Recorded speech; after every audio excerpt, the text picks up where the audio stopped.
개성 황진사의 서녀 황진이는 맹인 기녀의 딸이라는 처지로 인해 아무리 훌륭한 교육을 받았어도 늙은이의 첩신세를 면하기 어려웠습니다. 황진이는 결국 천하고 더럽다고 비난받더라도 자신의 뜻대로 살 수 있다고 생각한 기생의 길을 선택했습니다. 황진이는 남자와 같이 쾌활한 성격에 검은고를 잘 타고 노래도 잘 불렀습니다. 천하의 절색이었으나 번잡함을 싫어하여 관아의 잔치라고 하더라도 빗질과 세수만 할 뿐 입던 옷을 그대로 입고 나갔습니다. 이처럼 황진이는 가식과 위선을 싫어했는데 불공비용으로 만석이나 받으면서 30년간 면벽 수련을 하였다고 자랑하는 지족선사의 소문을 듣고 단번에 선사를 무너뜨려 버릴 정도였습니다. 또한 황진이는 자신은 여색에 빠지지 않는다고 자랑하는 사내들을 조롱하기를 좋아했습니다. 벽개수라 불리던 왕족 이종숙이 자신은 황진이에게 유혹당하지 않으리라 장담하자 황진이는 달밤에 경치가 좋은 곳으로 그를 유인하였습니다. 벽개수가 나귀를 타고 경치를 구경하는데 황진이는 하얀 비단 옷을 입고 나귀 위에 앉아 시를 읊었습니다. 청살리 벽개수야 쉬감을 자랑 마라. 한번 바다에 도달하면 돌아오기 어려우니 명월이 산에 가득하니 쉬어간들 어떠하리. 그 아름다운 자태에 벽개수는 넋을 잃고 나귀에서 떨어졌고 황진이는 그 모습을 보며 깔깔 웃었습니다. 어느 날 황진이는 천수원에 놀러 갔다가 이사종이라는 명창을 만나게 되었습니다. 황진이는 이사종과 사랑에 빠졌고 두 사람은 6년간의 계약 결혼을 하게 되었습니다. 앞에 3년은 황진이가 이사종의 집에서 살고 뒤에 3년은 이사종이 황진이의 집에서 살며 사랑을 키웠습니다. 황진이는 이사종이 없던 긴 겨울밤에 시를 한 수 지었습니다. 동짓달 기나긴 밤을 한 허리를 베어내어 봄바람 이불 아래에 서리서리 넣었다가 정을 통한 임 오신 날 밤이거든 굽이굽이 펴리라. 이처럼 이사종을 사랑했음에도 황진이는 약속한 6년이 되자 조용히 이사종과 헤어졌습니다. 황진이조차 매혹하지 못한 사내도 있었습니다. 화담 서경덕 선생은 아무리 황진이가 교태를 부려도 빙그레 웃을 뿐 황진이에게 여지를 주지 않았습니다.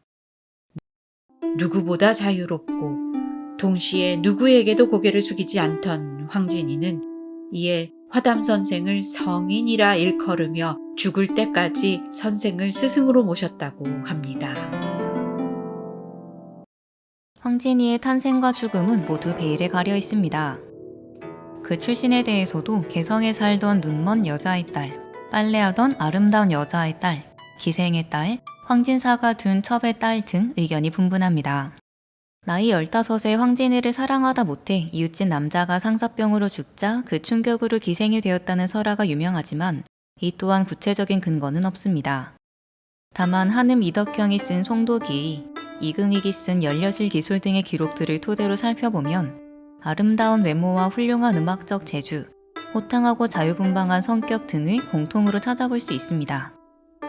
황진이가 지족선사를 유혹한 이야기는 기록에 따라 10년 또는 30년으로 나타나는 면벽 수련을 한 고승마저 무너뜨릴 정도로 황진이가 매력적인 인물이었음을 보여줍니다.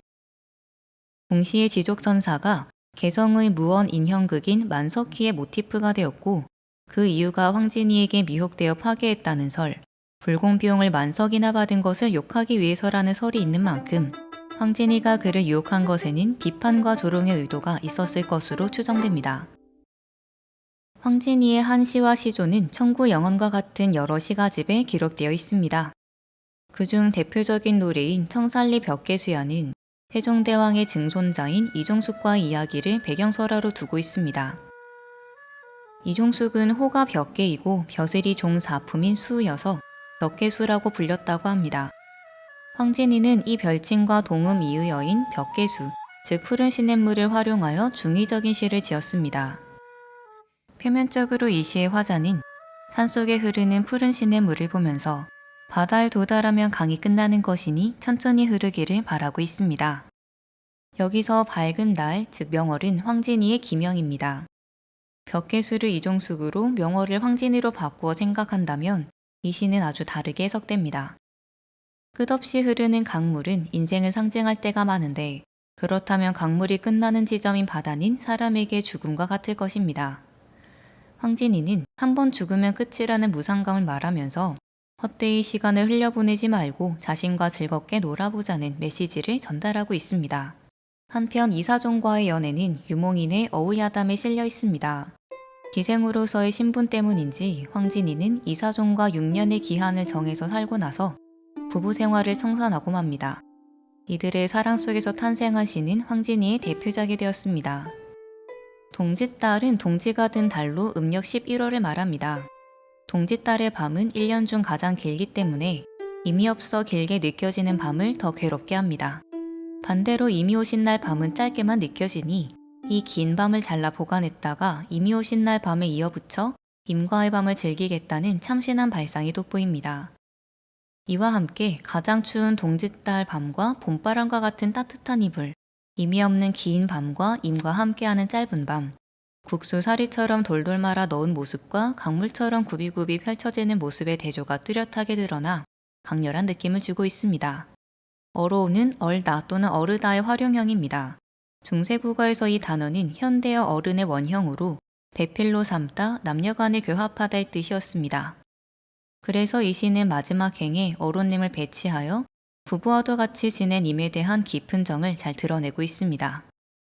화담 서경덕은 황진이가 유일하게 스승으로 존경한 인물이었습니다.